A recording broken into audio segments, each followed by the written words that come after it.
Welcome to the Ringer WNBA show. We're back and we are joined by Chauny, self-described ethical hater, ball knower, holding it down for no cap space. WBB, one of my favorite Substacks. Honestly, I love you guys. I love the crew there. I'm so excited to have you on. How's it going, Chauny? What's up? It's going well. I'm really excited to be here. All right. I have to have you on. I've been wanting to have you on for a while now. But one thing I know about you is that you are one of the most unbiased observers of UConn and Paige Bueckers. And they're kind of going through it right now. They lost a game to Notre Dame. They lost their first game of the season. And it kind of brought to fore a lot of the issues that they actually kind of thought that they were going to have. Miriam Fader, who we had on a couple weeks ago to talk about Paige, she wrote a great profile on Paige Bueckers for the site, talked about this dichotomy between the giver and the killer, that Gino wanted her to bridge the gap between the two, to be a player who was not afraid to be a little bit more efficient, to take some of the shots that people have been clamoring for her to take. People like you have been saying, hey, like, we don't really like it can be an issue sometimes when your superstar is a little bit too deferential. But watching that game, I'm looking at it, and the thing that concerns me at this point is I think that Gino is pretty uncomfortable with hero ball himself. Dun, dun, dun. It was Gino all along, like the Scooby-Doo mystery. We take the mask off and there's Luigi. Exactly. Now, I imagine. Well, what do you think about that? I imagine that you might want to throw a little bit more of the responsibility on Paige here, or do you feel like you get what I'm going for here? No, I do, and I think it might be like a 50-50 type thing because going back to like the Christian Williams and Olivia Nelson-Ododa days, like the way he was kind of talking about them in the media, I was like, that works for DT and that works for like the previous class, but I don't know if that's like, don't tell them girls to walk into the ocean, bro. Like, come on, please. Like, let's get a little more progressive. So I think he still tries to use like those old school like tactics that were on Diana. And it's like, I don't know if that's like getting her to where she needs to be. Because he keeps saying like she's not being aggressive like we want her to, and we definitely want to get her going. And then now he's in the presser saying like, oh, well, she tries to do too much if she doesn't feel like she can trust what's going on or something like that. And I'm just like, yeah, well, I got the quote. Paige is going to try to carry the team by herself when she thinks there aren't a lot of those contributions, and that's not good for her, and that's not good for us. That's on the coaches, he also adds, and we need to do a better job. Okay. And because I agree, and I was gonna I'm glad you beat me to that, Gino, because that's where I was going. So yeah, it's just kind of, I don't understand the game plan here, because I felt like the first like 5 minutes of the game, it was kind of slow both ways. Like Hannah hadn't gotten going yet, and I was like, that's the time to like really put your handprints on this game and like force your will early while everyone's still kind of struggling and figuring it out. And she's like setting some amazing screens. Like, she's giving some hardy chest passes. So I was like, look at you. But pushing the ball ahead. Hello? But then she throws the pass before the pass, before the pass. Thank you. And I'm like, why are we passing like 2 feet under the rim? Like, that's not what we should be doing here. So it's just still a weird. I understand that there's a chemistry thing having, new pieces like that, but it still shouldn't be looking as clunky as it does for him to be a Hall of Fame coach. Unless the game has moved past Gino, which we can talk about in all, unbiased fashion. But no, they got some stuff to figure out, and it's looking weird right now.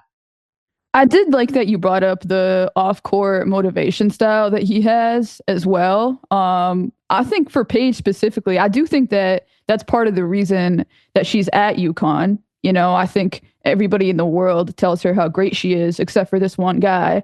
So for her, maybe that's not necessarily such a bad thing.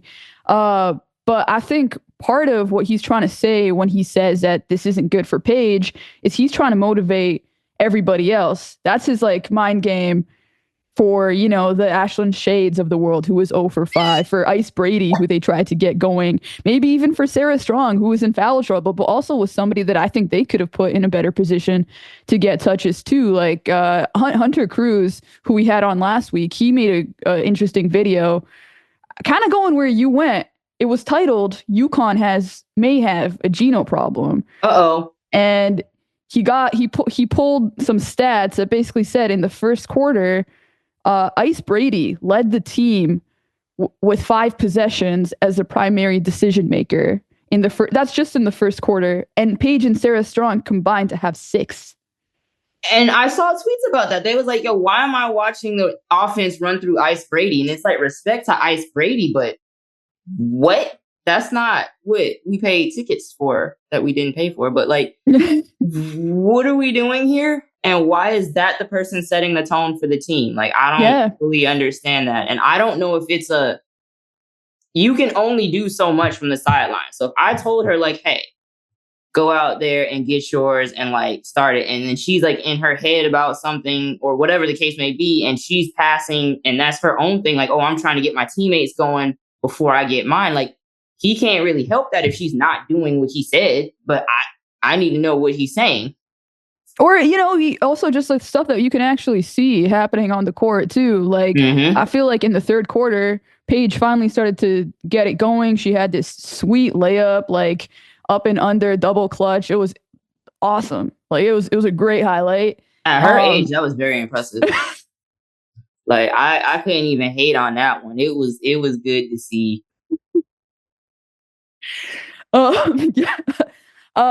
Yeah. I knew you were gonna get that one in there at some point for sure. You got it in early.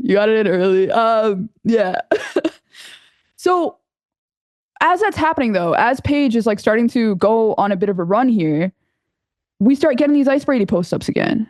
And she finishes 2 for 6 for the game. And it's just like something that for the life of me, like I can't understand because Sarah Strong is now back in the fold too. And it's like if you want to establish somebody in the post, if you want to, even have like a bigger passer, you have a bigger passer out there on the floor who's a much better passer, who's a freshman, who should be getting all the touches in the world. Like, I tried to kind of play devil's advocate with it where I'm like, okay, like, as much as we can have the conversation about Gino, you kind of have to give him a little bit of credit. Like maybe he is just saying, okay, it's early in the season. We're going to just see what we can get out of the players that we might need later on down the line, especially if we are going to have AZ Fudd out. But to me, it's like, okay, if you're developing for the future as well as the present, Sarah Strong is your answer because she's also a much better passer as well. So if you are going to have your biggest advantage on offense and Paige Bueckers be playing off the ball, especially against a team like Notre Dame, where she's going to get overplayed by Sonia Citron, where Hannah Hidalgo is going to be doing all these overplays. Get the ball in the hands of somebody who is going to be able to make a pass to a backdoor cutter. And Sarah Strong is that player. So, and to your point, like at Gino's age, he's seen some things too. So I don't know, maybe this is just like an elderly connection and they're like, trust the process. We've been around long enough to know how this goes. But I'm kind of like, I remember the days when he was like, I don't like how we look when Paige is on the bench. So you can't go back to that. I do agree with that. And I get where he's coming from with that because you can't put that much usage on her. And like in all seriousness, because that's how I feel like certain things happened and she got hurt the last time. So I get that. But it's still just kind of like, if you trying to win, like she came back to win. That's my thing. She came back. Some might say she was ducking the number 1 pick smoke. I'm not saying it was me, but some might say. Yeah. But it's like, it does get to, I'm kind of curious where they go from here. And he did say the coaching staff needs to change some things. I just don't like the direction that he's thinking in. If that is not like some sort of mind game attempt to try to get everybody else to step their games up, like just for them to try to, it's just, if you're going to do that, then at least go in a different direction, maybe go Caitlin Chen. I just didn't get anything that was going on with the Ice Brady stuff. But one stat that I found interesting was just like kind of looking at, not one stat, just kind of looking at cumulatively Paige and UConn together, just to kind of show you how melded these two properties are and how it's actually it's really difficult to try to suss out whether this is like a Geno thing or a Paige thing. So UConn is number 1 in the nation in field goal percentage, number 3 in offensive, like her hoop stats offensive rating, 3rd in the nation in assists, 4th lowest in turnovers. Like that's Paige Bueckers, like that's who Paige is. That's like 57, 40, 78 splits, you know, like that's exactly like what her profile is every single But when day. it's on like 12 shots, I'm like, okay, Well, she that's the point. Like 6 they're for 12, obsessed with cool. these. Like, all Yeah. right.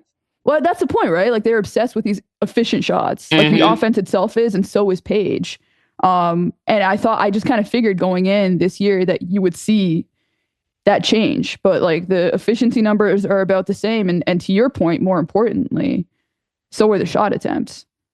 Yeah, because as I said before, I'm a Russell Westbrook fan. I don't give a damn You like about shooters. efficiency. I don't care. Empty the clip and let's see what happens. So that's where I'm like, if you came back to win, let's go.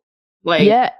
shoot And or shoot. the two times that Gino has been uncomfortable with Paige's shot output has been like the North Carolina game and the Notre Dame game. Both games where she shot Yeah, over 20 20 shots. shots. Like, Which is bro, normal now. Like it's normal.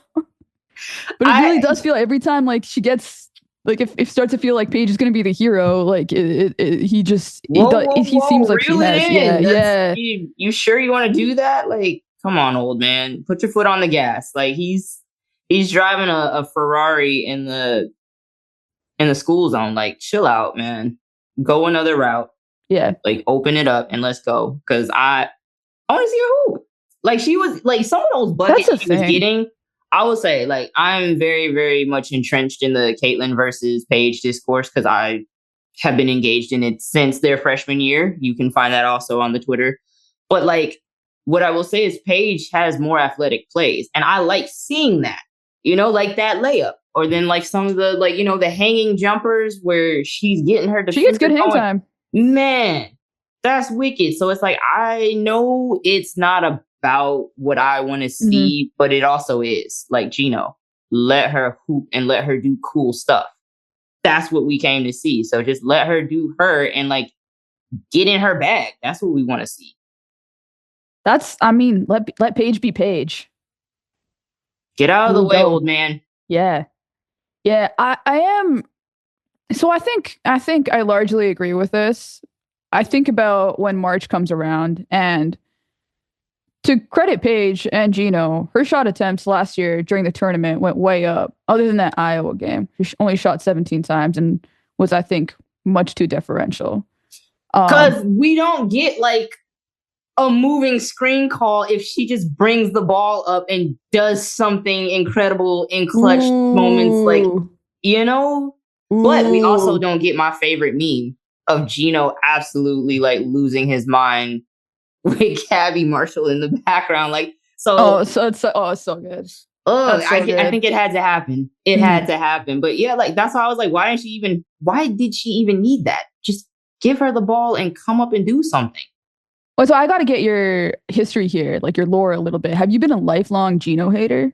No, this is going to be interesting. I grew up like when I first started learning basketball, that's when like DT, Swing Cash, like that Fab Five UConn team, that's how my introduction to basketball. And I was like, this is beautiful. And then Don Staley gets hired at USC, and I'm from South Carolina, and this was like '08. And then I was like, okay, so now I'm rolling with the home team.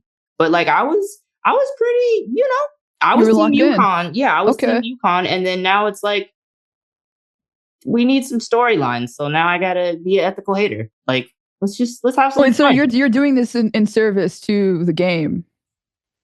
You're just trying to shake some things up. Yeah, I had to roll with the home team, and rolling with the home team means sorry to everybody else. Okay, that's fair. That's fair. The one thing I do think about, because I always like when I watch Paige, I don't necessarily think of other guards. Like she doesn't necessarily, there isn't really a one-to-one comparison, for example, with Caitlyn. I think they're very interesting foils because they both have the exact opposite flaws. But I always think about Nafisa Collier. Like when it comes to movement, when it comes to just doing little things off the ball, when it comes to not being on the ball too much, but also when it comes to this, right? Like this sort of habit of deference. And as much as I don't think it's necessarily working for them right now, I do find myself coming back to, okay, like is this eventually going to pay off? Like, are we gonna hit March and then like everybody's just like firing on all cylinders because they were willing to go through these growing pains? Or is there going to be a time in the WNBA where we find out the answer for Paige wasn't actually necessarily to, start chucking a bunch of shots, but actually just to like find a team that can be built in their own image this way, like the Lynx are with Nafisa. Oh, because Arike gonna get her shots. So let's be clear about that. Like I know Arike is glad she's getting paid because that like 12, 15 shots per, like, yeah, that's right up her alley for someone playing alongside her. But I think what I will say about UConn is every time Paige has been healthy, they've gone to like the Final Four and beyond. So the process continues to work. It's just I am curious to see like if this is the year that doesn't happen because of the things you're saying. And then with conference play, the conference has not been as... Dallas actually is a perfect fit for Paige. No, it really is. It really is because of everything you said. Like Arike is going to get her shots off. You got Satu Sabale. It's going to be a great passer. Paige is going to be able to move on if she does decide to go. Paige is going to be able to move on and off the ball there. That might be the answer that she's looking for. If it doesn't happen at UConn this year, because you do also bring up a really good point that this might be the year that they don't get to the Final Four, not only because of the stuff that we're talking about. Frankly, the larger issue here is that UConn just isn't as good if they're not going to be healthy, if they're not going to be fully healthy, if they're not going to have, at the very least, AZ Fudd. They're certainly, I don't think they're as good as Notre Dame, that has not only Hannah Hidalgo and Olivia Miles, but Kate Koval has decided that she's like an incredible freshman rim protector. And Leah Tu King, also to the point of, sometimes you overpass, like, God, were they just like setting her up to be able to be as destructive as possible on the defensive end. They're such a deep team. So because they have some injuries too. Like, per usual, and Maddie Notre West, Dame. Yeah. So they have some injuries on their own. And with those pieces coming back, that becomes an even more dangerous team. But I will say, with AZ coming back, that becomes a really dangerous team. Because I remember before she got hurt, the last time, she was like looking like player of the year material. Like she was hooping.